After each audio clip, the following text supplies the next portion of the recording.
በስመ አብ ወወልድ ወመንፈስ ቅዱስ አሐዱ አምላክ አመ ሰሙኑ ለሐምሌ በዛቲ ዕለት አይረፈ አብ ቅዱስ አባ ብሶይ በዓለ ዝክር ሰናይ ወኮከበ ገዳም ዘደብረ አባ መቃርስ ወዘኩሉ ዓለም።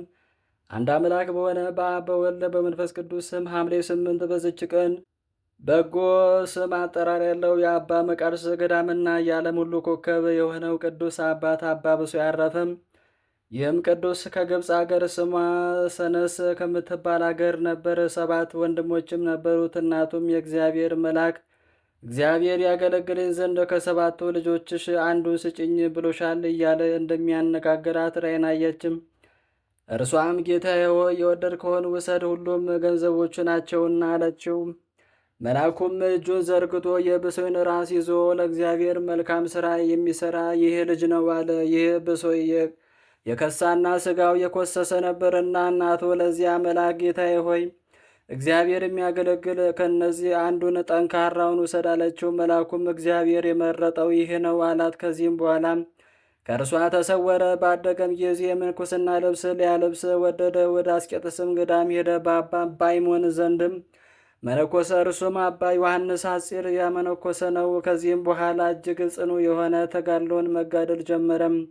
ምንም ሳይቀምስ 40 ቀን እስከ መጨረሻው 3 ጊዜ ጾመ። በቀንና በሌሊት በጾምና በጸሎት እየተጋ ቅዱሳት መጻሕፍትን አዘውትሮ በማንበብ በመጻሕፍት ቃል ነፍሱን ያረካት ነበር። የእግዚአብሔር ቃል እጅግ ይወድ ነበርና ከማር ከስኳርም እጅግ ይጥመው ነበርና በውሃ ዳርም እንዳለች ተክል ሆነ። ክብር ይግባውና ጌታችን መድኃኒታችን ኢየሱስ ክርስቶስም ያየው ዘንድ የተገባ ሆኖ ነበር። ጌታችንም ብዙ ጊዜ ይገለጽለት ነበር፣ ከእርሱ ጋር ይነጋገር ነበር። እሱም እግሩን አጥቦ አጣቢውን ይጠጣው ነበር። በአንዲት ቀንም የመድኃኒታችንን እግሮቹን አጥቦ ግማሹን ጠጥቶ ግማሹን ለደቀ መዝሙሩ እንዲጠጣ ተወለት። ረዱም በመጣ ጊዜ ልጄ ሆይ ተነስና በኩስኩስቱ ውስጥ ካለው ውሃ ጠጣ አለው። አረዱም በልቦ በመቅጃው ውስጥ ካለው ከጥሩ ውሃ ለምንን አይሰጠኝም አለ። ይህም ብሎ ቸለል አለ። መምህሩም እንዳዘዘው አልጠጣም። ሁለተኛም ልጄ ሆይ ተነስና ከኩስኩስቱ ያለውን ያንን ውሃ ጠጣ አለው። ግድ በጠጣ ባለውም ጊዜ ተነስቶ ወደ ኩስኩስቱ ሄደ። ነገር ግን ውሃ አላገኘም። አባ ብሶይም የጌታችንን እግር እንዳጠበና ግማሹንም ጠጥቶ ግማሹን እንዲጠጣ ለእርሱ እንደተወለተ አስረዳው። በነገረውም ጊዜ እጅግ አዘነ፣ ፍጹም ድንጋጼም ደነገጠ። አባ ብሶይም ረዱን ራሱን እብድ አስመስሎ ወደሚኖር ወደ አንድ ጻድቅ ሰው ዘንድ ላከው። እርሱም አረጋግቶ ወደ አባቱ ወደ አባ ብሶይ መለሰም። ድንጋጤውም ባልተወው ጊዜ ወደዚያ ጻድቅ ሰው ዳግመኛ ላከው። በሄደም ጊዜ ሙቶ አገኘው። አባ ብሶይም ለረዱ ይህን በትሬን በላዩ አኖረና ተነሰ፣ እንድታነጋገረኝ አባቴ አዟል በለው አለው። ሄዶም ለአባ ብሶይም በትር በዚያ ጻድቅ በድል ላይ አኖረ። ወዲያውኑም ተነስቶ ስማ፣ ለአባትህም ታዘዝ፣ ታናሽ ብትሆን ይህን ድንጋጤ ባላገኘህም ነበር አለው። ይህንንም ብሎ ተመልሶ ተኛም። በአንዲት ቀንም ከቅዱስ አባ ብሶይ ደቀ መዛሙርት አንዱ መጣ። ወደ እርሱም ከመግባቱ በፊት ከሰው ጋር ሲነጋገር ሰማ። በገባ ጊዜም ከሰው ማንንም አላገኘም። አባቴ ሆይ ከአንተ ጋር ሲነጋገር የነበረ ማን ነው ብሎ ጠየቀው። አባ ብሶይም እንዲህ ብሎ መለሰለት፣ ንጉሥ ቆስጠንጢኖስ ወደ እኔ መጥቶ ይህን ታላቅ ክብር ለመነኮሳት እንዳላቸው አውቄ ቢሆን ኖሮ መንግሥቴን ትቼ መነኩስ በሆንኩ ነበር አለኝ። እኔም ምን ጎደለብህ? የጣዖትን አምልኮ አስወግደ የቀናች ሃይማኖትን ስልጣና አጽንተሃልና አሉት። እርሱም መልሶ እንዲህ አለኝ፣ እግዚአብሔር ይመስገን፣ ክብርስ እጅግ አብዝቶ ሰጥቶኛል። ነገር ግን የመነኮሳትን ክብር ያህል አይሆንም። እነርሱ በእሳት ክንፎች እየበረሩ ወደ ኢየሩሳሌም ሰማዮች ሲገቡ አይቻቸዋለሁና አለኝ። እኔም እንዲህ አልኩት፣ የእግዚአብሔር ፍርድ በእውነት ትክክል ነው። ለእናንተ ቤቶች የሚስቶችና ልጆች ሀብትና ለዓለም የተዘጋጀን ሁሉ አላችሁ፣ በእነርሱም ተጽናናላችሁ። መነኮሳት ግን ከዚህ ከተድላ ዓለም የተለዩና በሕይወታቸው ዘመን ሁሉ ችግረኞች ናቸው። ስለዚህም ይህን ታላቅ ክብር እግዚአብሔር ሰጣቸው አሉት። በአንዲትም ዕለትም እግዚአብሔር አባ ብሶይን እንዲህ ብሎ ተናገረው፣ ይህን ገዳም እንደ ርግቦች ማደሪያ አደርገዋለሁ፣ በውስጡም መነኮሳትን እመላለሁ። ቅዱስ አባ ብሶይም ጌታዬ ፈጣሪ ሆይ የበዙ ከሆነ ምግባቸውን ከወዴት ያገኛሉ አለው። ክብር ይግባውና ጌታችንም እኔ አስብላችኋለሁ፣ ምንም ምን እንዲያጡ አልተዋቸውም አለው። በሀገረ እንዴናው ስለሚኖር ስለ አንድ ገዳማዊ ሽማግሌ ተነገረም። በትምህርቱ አምነው ወደ እርሱ ብዙ ሕዝቦች የተሰበሰቡ፣ እርሱ መንፈስ ቅዱስ የለም ብሎ ተሳስቶ ነበርና ብዙዎችንም ተከትለውት ነበርና ቅዱስ አባ ብሶም ይህን ነገር ሰምቶ ስለዚያ ገዳማዊ እጅግ አዘነ። መስሚያውንም 3 ጆሮችን አድርጎ ወደ ገዳም እንዴናው ሄደ። ከዚያ ገዳማዊ ሽማግሌ ጋር ተገናኘም። ብዙ ሕዝቦችንም በእርሱ ዘንድ አገኛቸው። ሁሉም ለቅዱስ አባ ብሶይ ሰላምታ ሰጡት። መሲሚያ ስለሚያደረጋቸው ስለ 3 ጆሮችም ጠየቁት። እንዲህም አላቸው፣ ለእኔ ልዩ 3 አካላት አሉኝ። ስራዬ ሁሉ በእነርሱ አምሳል ነው። በእውኑ መንፈስ ቅዱስ አለን አሉት። ከብሉይና ከሐዲስ መጻሕፍትም ይተረጉምላቸው ጀመረ። የሦስቱ አካላት አንዱም መንፈስ ቅዱስ እንደሆነ በመለኮትም አንድ እንደሆነ አብራራላቸው። ሁሉም ከስህተት ተመልሰው ንስሐ ገቡ፣ ወደ ቀናች ሃይማኖትም ተመለሱም።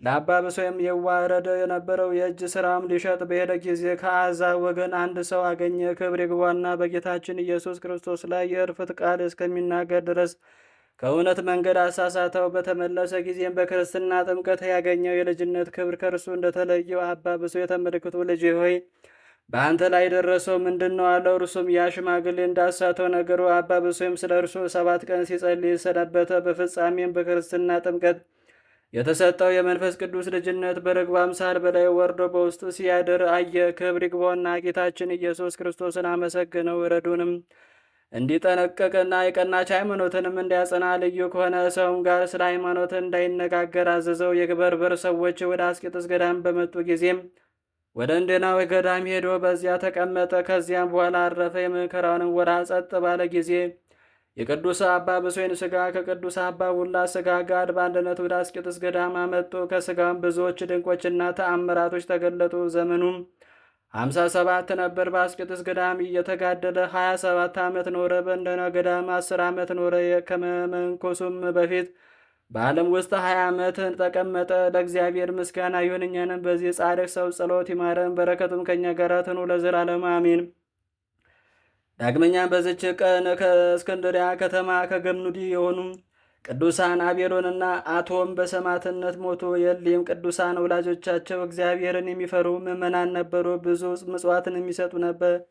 የአባታቸውም ስም ዮሐንስ የእናታቸውም ማርያም ነበር። አባታቸው ባረፈ ጊዜ የአቤሮን ዕድሜ 30 የአቶምም ዕድሜ 27 ዓመት ነበረ። በቤተ ክርስቲያን አገልግሎትም የተጸመዱ ነበሩ። የሚራሩም ነበሩ። መጻተኞችንም በፍቅር ይቀበሏቸው ነበር። በትሩፋት ሁሉና በበጎ ሥራ ፍጹማን ነበሩ። ፈርማ በሚባል አገር ብዙ ሰዎች በሰማዕትነት በሞቱ ጊዜ ቅዱሳን ገንዘባቸውን ይዘው ለግድ ወደ ፈርማ ሄዱ። የንጉሥ ጭፍሮችንም አገኟቸው። ከእርሳቸውም ጋር የሰማዕቱ የቅዱስ አንያኖስ ሥጋ ነበረ። ለጭፍሮችም ብዙ ገንዘብ ሰጥተው ከጭፍሮች እጅ ወደ ቤታቸው ወሰዱት። ከከበረ ድንጋይ በተሰራ ሳጥን ውስጥ አኖሩት። በፊቱም ሁልጊዜ የሚበራ መብራትን አኖሩ። ከሥጋም ታላላቅ ድንቆችና ተአምራቶች ተገለጡ። በዚያን ጊዜ ቅዱሳን ስለዚህ ስለ ኃላፊው ዓለም ፍጻሜ በመንግሥተ ሰማያት ስላለው ዘላለማዊ የተድላ ደስታ ኑሮ አሰቡ። ከዚህም በኋላ ተስማምተው ወደ እስክንድሪያ ከተማ ሄዱም። በመኮንኑ ፊት ቆመው ክብር ይግባውና በጌታችን መድኃኒታችን ኢየሱስ ክርስቶስ ታመኑ። መኮንኑም ከእሳት እንዲጨምሯቸውና ከላም ቆዳ በተሰራ ጅራፍ ደማቸው እስኪፈስ ድረስ እንዲገርፏቸው አዘዘ። ዳግመኛም ስለታምና ረጃጅም በሆኑ ችንካሮች ሥጋቸውን ቸንክረው ከታች እሳት አነደዱባቸው። ጌታችንም መልአኩን ልኮ ከእሳቱ አዳናቸው። እንደገናም በታላቅ ዛፍ ላይ ዘግዝቀው ይሰቅሏቸው ዘንድ አዘዘ። ከአፍንጫቸውና ከአፋቸው ብዙ ደም ወረደ። ጌታችን ፈጣሪያችን ከመላእክቱ ጋር ወርዶም አዳናቸው። መኮንኑም ከቤቱ በቆሙ ጊዜ ከጽናታቸው የተነሳ እጅግ አደነቀ። ከዚህም በኋላ ወደ ሀገረ ፈርማ ላካቸው። መኮንኑም ለአማልክት ዕጣን አጢሱ አላቸው። እምቢ ባሉትም ጊዜ ከኮምጣጤ ከሙጫ ጋር ጨው ደባልቆ አፍልተው በአፋቸውና በአፍንጫቸው ጨመረ። እነርሱም ይህን ሁሉ ስቃይ የታገሱ። ከዚህም በኋላ በብረት አልጋ ላይ አስተኝተው ከታች እሳትን አነድዱባቸው። የእጆቻቸውንም የእግሮቻቸውንም ጥፍሮች አወለቁ። በብረት በትሮችም አጽንተው መቷቸው። በዚያም ጊዜ የመኮንኑ ሚስት ሞተች። እርሱም ደንግጦ ይቅር እንዲሉት ሚስቱንም እንዲያስነሱለት ቅዱሳኑን ለመናቸው። እነርሱም ክብር ይግባውና ጌታችን መድኃኒታችን ኢየሱስ ክርስቶስ ለመኑት። ያን ጊዜም ተነሳች። መኮንኑም ከሕዝቡ ሁሉ ጋር በጌታችን አመነ። ቅዱሳንም ወደ ሀገራቸው የሄዱ ዘንድ ለቀቃቸው። ወደ ሀገራቸው ወደ ገምኑዲም በደረሱ ጊዜ ቀረ ገንዘባቸው ለድሆችና ለችግረኞች ሰጡ። የቅዱስ አንያኖስንም ሥጋ ስሙ ሰረባቦን ለሚባል አንድ ጻድቅ ሰው አደራ አስጠበቁት። እንደ ቀድሞውም በፊቱ መብራትን እንዲያበራም አዘዙት። ከዚህም በኋላ በርሙን ወደሚባል አገር ሄደው በመኮንኑ ፊት ክብር ይግባውና በጌታችን ኢየሱስ ክርስቶስ አመኑ። መኮንኑም እንዲገርፏቸውና እንዲጎትቷቸው አዘዘ። ደማቸውም እንደ ውሃ ፈሰሰ። ደንቆሮና ዲዳ የሆነች ሴትም መጥታ ከቅዱሳኑ ደም ወሰደ። አፏንና ጆሮቿን ልቧንም ቀባች። ወዲያውኑም ድና ተናገረች፣ ሰማችም። መኮንኑም ግን አሰራቸው። ከዚህም በኋላ እነርሱ ማሰቃየት በሰለቸ ጊዜ ራሶቻቸውን በሰይፍ እንዲቆርጡ አዘዘና ቆረጧቸው። የሰማዕትነትንም አክሊል ተቀበሉ። በዚያም ከገምኑዴ ሀገር ሰረባሙንና ሌሎች ሰዎችም ነበሩ። በበፍታና በከበሩ ልብሶች ገነዟቸው። መዓዛው ጣፋጭ በሆነ ሽቱም ቀቧቸው። ወደ ሀገራቸው ወደ ገምኑድ ወሰዷቸው። ከገምኑዴም ከተማ ውጭ በደረሱ ጊዜ ስጋቸው የተጫነበትን ሰረገላ የሚስቡ እንስሶች ቆሙ። ስጋችን በውስጡ ይኖር ዘንድ እግዚአብሔር የመረጠ ቦታ ይህ ነው የሚል ቃልን ከሰማይ ሰሙ። በዚያም አኖሯቸው። ከዚህም በኋላ ቤተ ክርስቲያን ሰሩላቸው። ስጋቸውንም ከቅዱሳን ያኖስ ስጋ ጋር በውስጧ አኖሩ። በገምኑድ ሀገርም ድንቆችና ተአምራቶች እያሳዩ እስከ ዛሬ ድረስ አሉ። ለሊ ቅዱሳንም ክብር ይግባና ጌታችን መድኃኒታችን ኢየሱስ ክርስቶስ ስማቸውን ለሚጠራም መታሰቢያቸው እንደ ችሎታው ለሚያደርግ ኃጢአቱ ይሰረይለታል፣ ስቃይም ከቶ አያይም ብሎ መከራ በሚቀበሉበት ጊዜ ቃል ኪዳን ሰጣቸው። ለእግዚአብሔር ምስጋና ይሁን፣ እኛንም በጸሎታቸው ይማረን፣ በረከታቸውን ከእኛ ጋር ለዘላለም ይኑር አሜን። በዚችም ቀን ከግብፅ ደቡብ ቃካ በሚባል አውራጃ ባራ በምትባል መንደር ይኖር የነበረ ቅዱስ ሰማዕት አባ በላኒ አረፈ። ይህም ቅዱስን የምእመናንን መከራቸውን የሰማዕታትንም መገደላቸውን በሰማ ጊዜ ገንዘብ ሁሉ ለድሆችና ለችግረኞች ሰጥቶ ወደ እንድናው ከተማ ሄደ። ክብር ይግባውና በጌታችን ኢየሱስ ክርስቶስ ስም በመኮንኑ ፊት ታመነ። መኮንኑም ጽኑ የሆነ ስቃይም ብዙ ቀን አሰቃየው። ነፍሱንም በእግዚአብሔር እጅ ሰጠ። የሰማዕትነት አክሊልን ተቀዳጀ። ለእግዚአብሔር ምስጋና ይሁን፣ እኛንም በጸሎቱ ይማረን፣ በረከትም ከእኛ ጋር ትኑ ለዘላለም አሜን።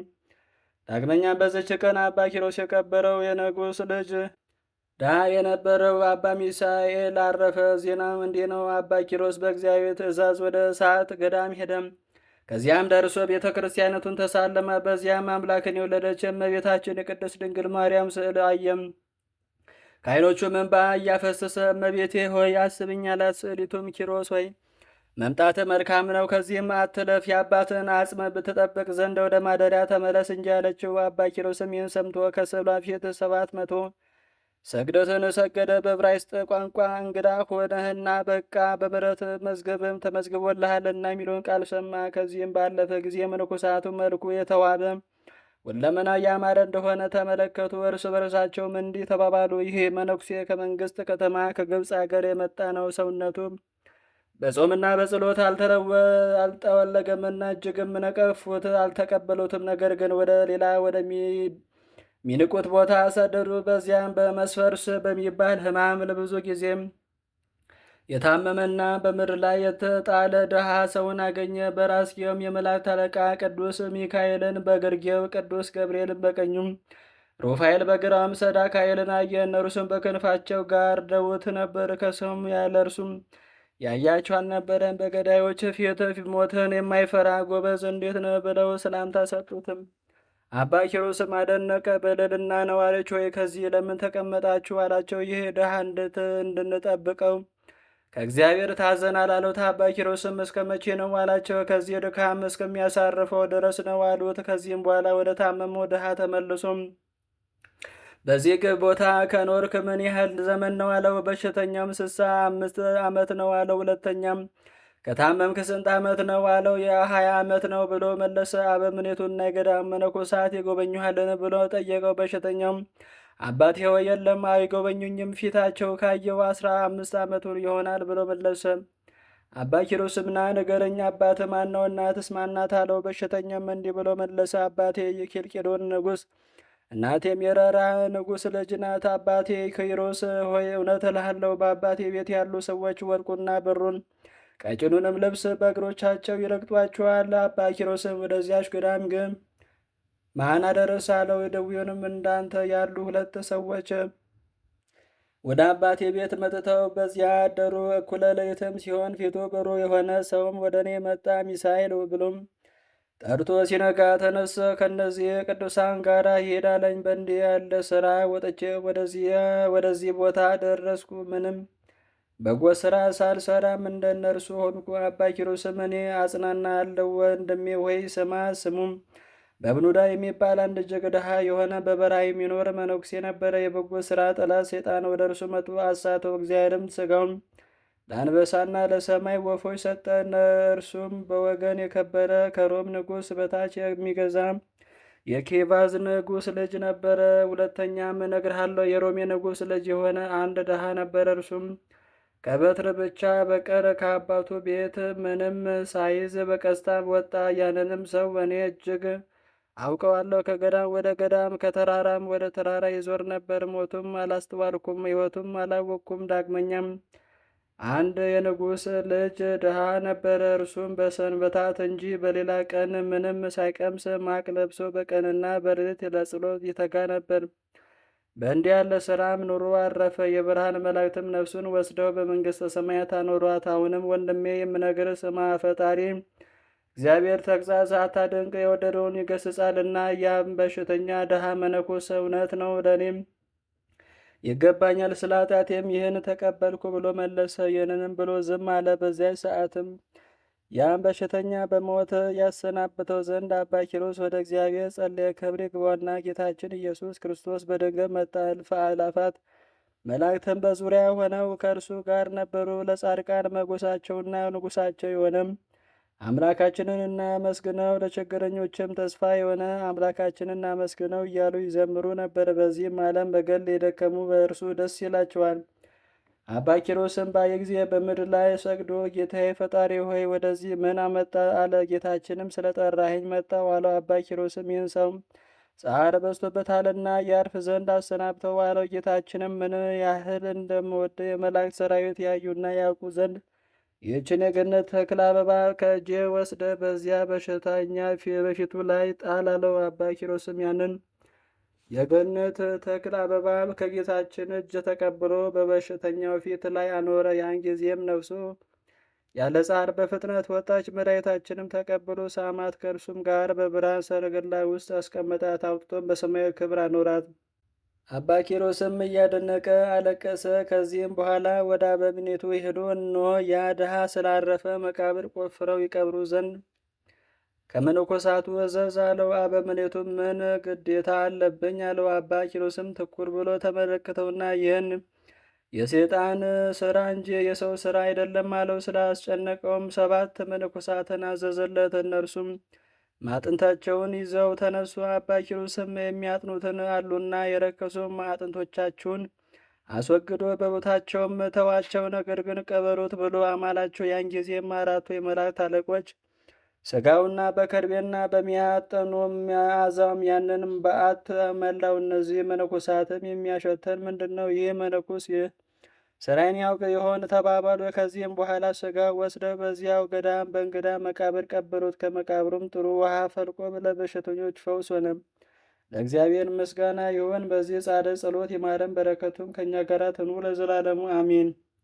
በዚችም ዕለት ከላይኛው ግብፅ ከብህሳ ከተማ አባ ቢማ በሰማዕትነት ሞተ። ይህም ሰው ባለጸጋና በጎ የሚሰራ ድሆችንም የሚወድ በሀገርም ላይ የተሾመ ነበር። በአንዲት ዕለትም ክብር ይግባውና ጌታችን መድኃኒታችን ኢየሱስ ክርስቶስ በራእይ በፊቱም ከፀሐይ ብርሃን እጅግ እየበራ አየው። ከዚህ እንዲህም አለው፣ ሰላም ለአንተ ይሁን። ወደ መኮንኑም ሄደ፣ በስሜ ታመን፣ እኔ ክብር አክሊልን አዘጋጅቼልሃለሁና። ከእንቅልፉም በነቃ ጊዜ ተነስቶ ገንዘቡ ለድሆችና ለችግረኞች በተነ። ከዚህም በኋላ ጸሎት አድርጎም ከቤቱ ወጣ። ሉቂያኖስ ወደሚባል መኮንንም ሄዶ በፊቱ ቆሞ ክብር ይግባውና በጌታችን ኢየሱስ ክርስቶስ ታመነ። መኮንኑም ባየ ጊዜ ሹም እንደሆነ አውቆ ከእርሱ ንዋየ ቅድሳትና ፈለገ። ዳግመኛም ለአማልክት እንዲሰዋ ፈለገ። ቅዱስም እንዲህ ብሎ መለሰለት፣ ስለ ንዋየ ቅድሳት ከእኔ ልትሻ አይገባህም። የረከሱ አማልክትንም ስለ ማምለክ ትእዛዝህ አልሰማም። እኔ ሰማይና ምድርን በውስጣቸው ያለውን ሁሉ የፈጠረ የሕያው እግዚአብሔር ልጅ ጌታችን ኢየሱስ ክርስቶስን አመልኳለሁና። መኮንኑም ይህም በሰማ ጊዜ ተቆጥቶ ምላሱን ይቆርጡ ዘንድ አዘዘም። ጌታችንም እንደ ቀድሞ ምላሱን መለሰለት። ከዚህም በኋላ በማበራያ ውስጥ አበራዮት። በብረት አልጋ ላይም ቸንክረው በበታቹ እሳትን አነደዱ። እግዚአብሔርንም አዳነው፣ ያለ ጉዳትም አስነሳው። ከዚህም በኋላ ወደ እስክንድሪያ ከተማ ላከው። ክብር ይግባውና ጌታችንም ተገልጾለት አጽናናው። ከዚህም በኋላ በወህኒ ቤት ተጨምሮት በዚያም ተአምራትን አደረገም። ጋኔን ያደረባት የአቅፋስ አገር ሰው የዮልያኖስ እህት ነበረች። ቅዱስ ቢማም ያንን ጋኔን ከእርሷ ላይ እናወጣውና አሳደደው። ዜናውን በሀገር ሁሉ ውስጥ በተሰማ ጊዜ ክብር ይግባውና በጌታችን በኢየሱስ ክርስቶስ ብዙዎች አመኑ። መኮንኑም በሰማ ጊዜ እጅግ ተቆጣ። በየአይነቱ በሆነ ስቃይ ማሰቃየው። በመንኮራኩርም የእጆቹና የእግሮቹን ጥፍሮች አወለቁ። በእሳት ባጋሉት። በብረት ሰንሰለትም አስረው ጎተቱት። በውሽባ ቤት ማንደጃ ውስጥም ጣሉት። ከዚህም ጌታችን አዳነው። ከዚህም በኋላ በአንገቱ ታላቅ ደንጊያ አንጠልጥለው በባህር ውስጥ ጣሉት። አሁንም ጌታችን አዳነው። ሁለተኛም ከእሳት ጨመሩት። ከዚህም ጌታችን አዳነው። በእሳቱ መካከል እየጸለየ ቆመም። መኮንኑም በማሰቃየቱም በሰለቸ ጊዜ ወደ ላይኛው ግብፅ ሰደደው። በዚያም ያሰቃዩት የጀመሩ በዘግዝቀውም ሰቀሉት። ከዚህም በኋላም በብረት ምጣድ ውስጥ ጨምረው በላዩ እሳትን አነደዱበት። ጌታችንም ተገለጠለት፣ ከእሳቱ አዳነው። ከዚህም በኋላ ጌታችን ስሙን ለሚጠራ መታሰቢያን ለሚያደርግ ገድሉን ለሚጽፍ በስሙ ምጽዋት ለሚያደርግ ሁሉ የዘላለም ሕይወትን ያድለው ዘንድ ቃል ኪዳን ሰጠው። መኮንኑም ከማሰቃየቱ የተነሳ በደከመ ጊዜ ራሱን በሰይፍ ይቆርጡ ዘንድ አዘዘ። የሰማዕትነት አክሊልን በመንግሥተ ሰማያት ተቀበለ። የአቅፋስ ከተማ ሹም የሆነ የዮልዮስ ባሮችም ሥጋው አንስተው ወደ ሀገሩ ወሰዱት። እስከ ስደቱ ዘመን ፍጻሜ ድረስም በመልካም ቦታ አኖሩት። ከዚህም በኋላ መልካም የሆነች ቤተ ክርስቲያንና ገዳምን ሰሩለት። ሥጋውንም በውስጧ አኖሩ። ከእርሱም ታላላቅ ድንቆችና ተአምራት ተገለጡ። በሽተኞችም ሁሉ ይፈወሱ ነበርና። ለእግዚአብሔር ምስጋና ይሁን። እኛንም በዚህ ሰማ ጸሎት ይማረን፣ በረከትም ከእኛ ጋር ትኑር ለዘላለሙ አሜን።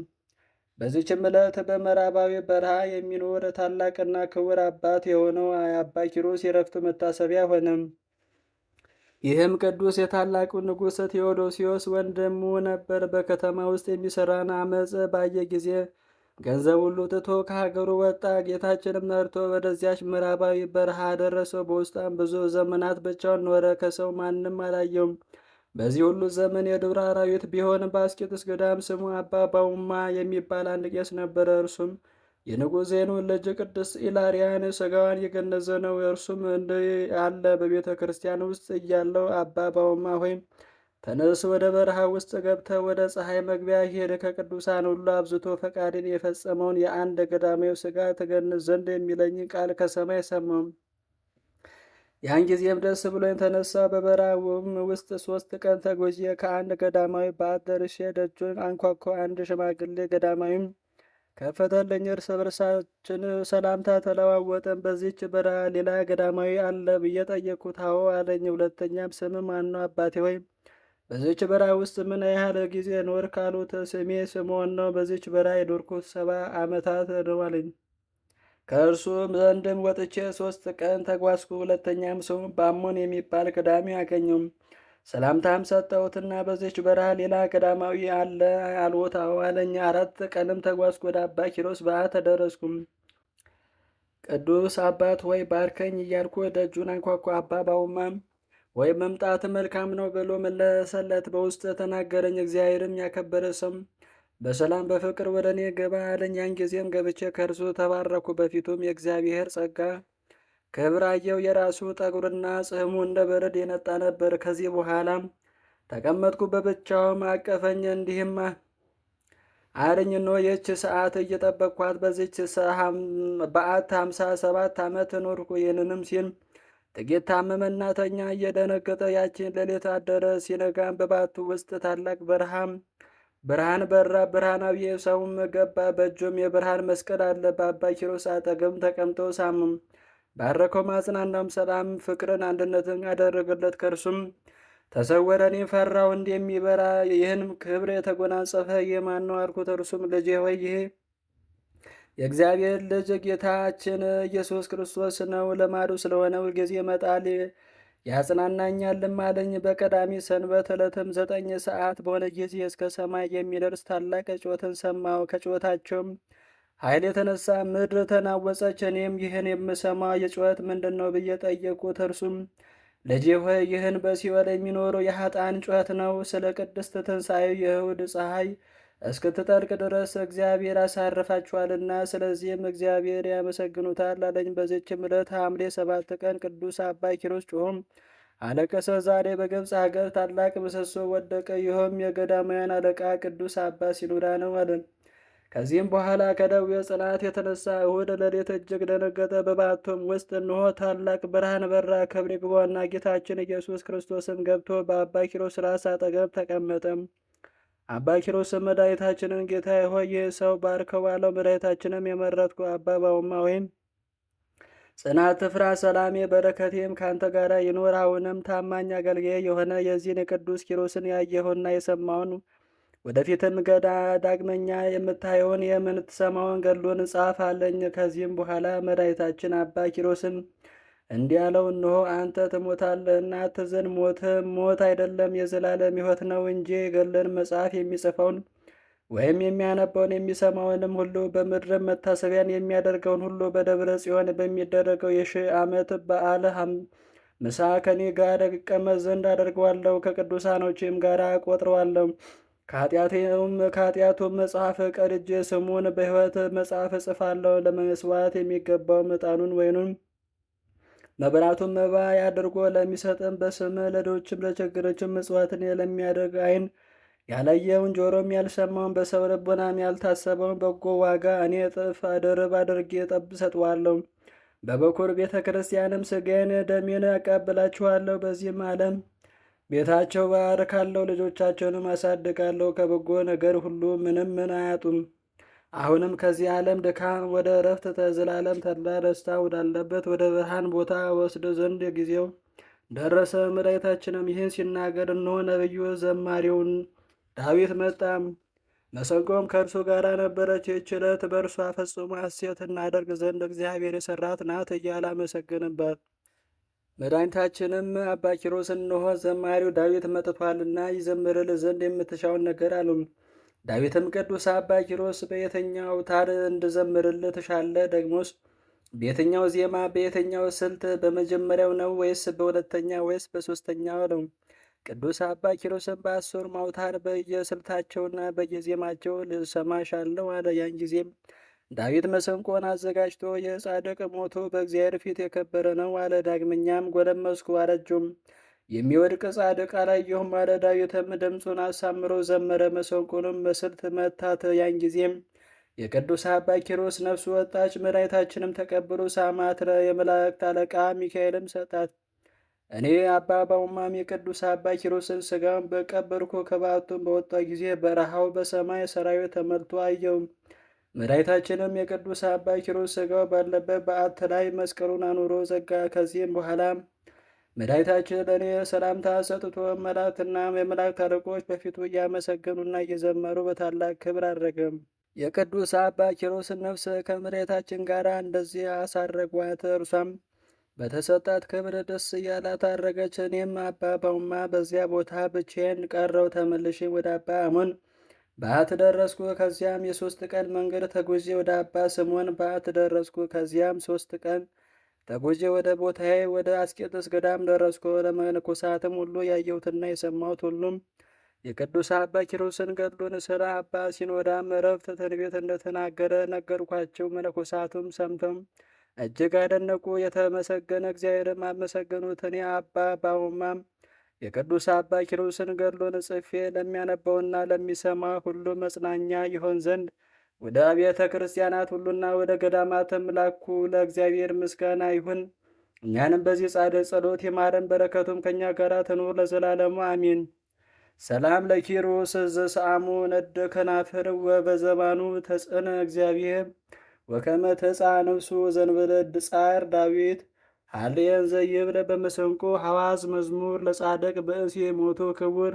በዚችም ዕለት ቁጥራቸው 15 የሆኑ ከአባ ኖብ ጋር በሰማዕትነት የሞቱ መታሰቢያቸው ነው። በረከታቸውም ከእኛ ጋር ለዘላለም ይኑር አሜን።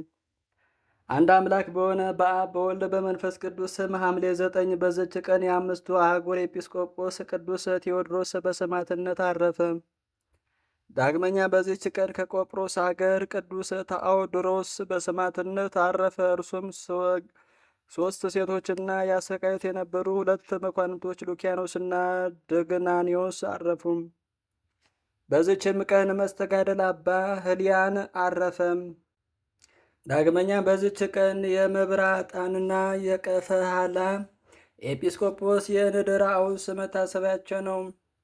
የግብፃዊ የቅዱስ ሰርጊስ ቤተ ክርስቲያንም ቅዳሴ ቤት ነው። ዳግመኛም ከአባ ኢሴ ጋራ በሰማዕትነት የሞቱ የ5504 ጭፍሮች መታሰቢያ ነው። በረከታቸውም ከእኛ ጋር ለዘላለም ይኑር አሜን። አእላፍ ቅዱሳንን አዘክሬ ምስጋናን አቀረብኩልህ። ቅዱሳንም ዘወትር አንተን ያገለግሉ ናቸው። በድነት የማነብልን መጽሐፍ ምስጋና ተቀበል። አንተ ብዙ ባለጠጎች ካገቡት ይልቅ የድሃ መበለት ስጦታን ተቀበላልና። ቅዱሳን የሆናችሁ ነቢያት፣ ለማስተማር የተመረጣችሁ ሐዋርያት፣ ሰማዕታት፣ ጻድቃን፣ ትጉሃን የሆናችሁ መላእክት፣ እናንተም ደናግል ቸር የሆናችሁ መነኮሳት ይህችን ጉባኤ አንድነታችንን መባረክም ባርኩም። ስትባርኩም ከሕፃናቱ ጀምራችሁ እስከ ሽማግሌው ድረስ ይሁን። በብርሃንና በወረቀት የጻፈውን ሊያስደርስ በገዙ ዋጅቶ ያጻፈውን አምኖ ያነበበውን ወደ ሌላ ልሳን የተረጎመውንም በእዝነ ልቡና አምኖ የሰማውን ከጠብ ከክርክር ከመከራ ከችግር በምትሰውር በእናቱ በማርያም ጸሎት ኢየሱስ ክርስቶስ ሁላችን አንድ ላይ ማረን። ቅዱስ መንፈሱንም ይላክልን ከዛሬ ጀምሮ ለዘላለሙ ዳግመኛ እስኪመጣ ድረስ አሜን። ወስብሐት ለእግዚአብሔር።